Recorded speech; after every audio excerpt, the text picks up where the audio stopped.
அதிக சம்பளம் வாங்கும் டாப் 5 தென்னிந்திய நடிகைகள். ஒரு படத்திற்கு இத்தனை கோடி சம்பளமா? வணக்கம் செய்திப்புனல் நேயர்களே. 2025ஆம் ஆண்டில் தென்னிந்திய சினிமாவில் அதிக சம்பளம் வாங்கும் நடிகைகள் யார்?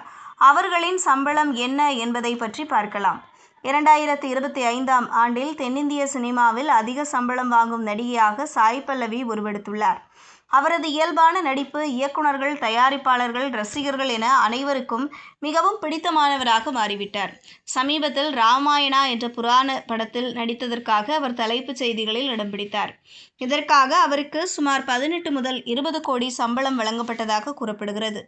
10 ஆண்டுகளுக்கும் மேலாக சினிமாவில் நிலைத்து நிற்கும் நடிகை நயன்தாரா. தெற்கில் அதிக சம்பளம் வாங்குபவர்களில் ஒருவராக தொடர்கிறார். 2025ஆம் ஆண்டில் அவர் ஒரு படத்திற்கு 15 கோடி ரூபாய் வரை சம்பளம் வாங்குகிறார். ஜவான் படத்தில் அவர் பாலிவுட்டில் அறிமுகமானதன் மூலம் அவருக்கு சுமார் 10 கோடி ரூபாய் வருமானம் கிடைத்ததாக கூறப்படுகிறது.